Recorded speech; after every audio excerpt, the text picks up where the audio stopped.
ഓം ശ്രീനാരായണ പരമഗുരവേ നമഃ. പ്രിയ സുഹൃത്തുക്കളെ, ശ്രോതാക്കളെ, ശ്രീനാരായണ ഗുരുദേവൻ വിവാഹം കഴിച്ചിരുന്നു. പലരും ഗുരു വിവാഹിതനായിരുന്നു എന്നാണ് കരുതുന്നത്. സത്യാവസ്ഥ പലർക്കും അറിയില്ല എന്നതാണ് വാസ്തവം. ഇതിൻ്റെ യഥാർത്ഥ സംഭവം എന്താണ് എന്നാണ് ഇന്ന് പറയാൻ പോകുന്നത്.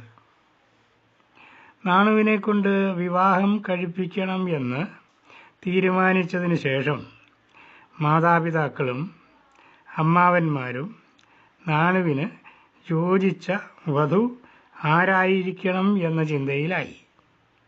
മാടനാശാന്റെ സഹോദരിയുടെ കടയ്ക്കാവൂരുള്ള മകളുടെ പുത്രി കാളി എന്ന സുന്ദരിക്കുട്ടി നാണുവിന് ചേരും എന്ന് അവർക്ക് തോന്നി. കാളിയുടെ മാതാപിതാക്കളെ അറിയിച്ചു. അവർക്കും സമ്മതം. കാളിക്കും ഈ കാര്യത്തിൽ എതിരഭിപ്രായമില്ല. ഇവരൊക്കെ നാണുവിനെ നല്ലപോലെ അറിയുന്നവരാണ്. രണ്ടു കുടുംബക്കാരും എന്തെങ്കിലും വിശേഷമുള്ളപ്പോൾ അങ്ങുമിങ്ങും വന്ന് കൂടുന്നവരുമാണ്. നാണു നല്ല പഠിപ്പുള്ളവൻ, ആരോഗ്യവാൻ, സുന്ദരൻ, യാതൊരു കുറവും ഇല്ലാത്ത സൽസ്വഭാവി. അങ്ങനെയുള്ള ഒരാളെ ഭർത്താവായി ലഭിക്കും എന്നോർത്തപ്പോൾ കാളി അത്യധികം സന്തോഷവതിയായി. അങ്ങനെ രണ്ട് കുടുംബക്കാരും ചേർന്ന് ഈ വിവാഹം നടത്തണമെന്ന് തന്നെ തീരുമാനിച്ചു. ആ കാലത്ത് ആണിൻ്റേതായാലും പെണ്ണിൻ്റേതായാലും വിവാഹകാര്യം കാരണവന്മാർ തീരുമാനിക്കും, നടപ്പാക്കും.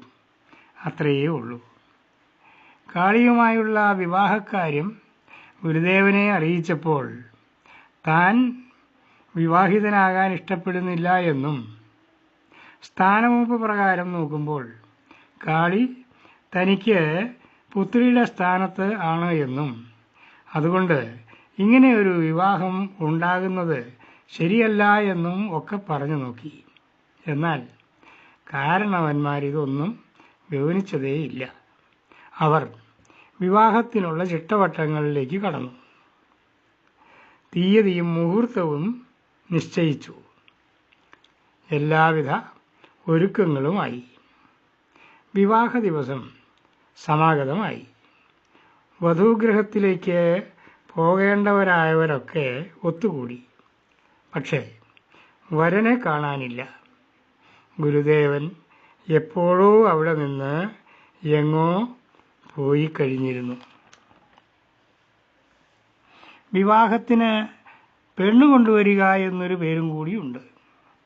ആ കാലത്ത് വരന്റെ അഭാവത്തിൽ വരന്റെ സഹോദരനോ സഹോദരിയോ ആരെങ്കിലും പെണ്ണിൻ്റെ വീട്ടിൽ ചെന്ന് അവളെ കൂട്ടിക്കൊണ്ടുവന്നാലും വിവാഹമായി. ഗുരുദേവന്റെ കാര്യത്തിൽ അങ്ങനെയുള്ള വിവാഹമാണ് നടന്നത്. ഗുരുദേവന്റെ ഒരു സഹോദരി കാളിക്ക് പുടവ കൊടുത്ത് വയൽവാരത്തേക്ക് കൂട്ടിക്കൊണ്ടുപോന്നു. കാളി അവിടെ ചെല്ലുമ്പോൾ ഭർത്താവാകേണ്ട പുരുഷൻ അവിടെയില്ല. അയാൾ എപ്പോഴെങ്കിലും വരും എന്ന പ്രതീക്ഷയിൽ അവിടെ ഇരുന്നു. അതേസമയം ഗുരുദേവൻ വിവാഹം എന്ന വലയിൽ നിന്ന് രക്ഷപ്പെട്ടു എന്ന വിചാരത്തിൽ, ഇനി എന്തു ചെയ്യണം എന്ന വിചാരത്തിൽ ദൂരെയെങ്ങോ അലക്ഷ്യമായി സഞ്ചരിച്ചു കൊണ്ടിരിക്കുകയായിരുന്നു. നമസ്കാരം.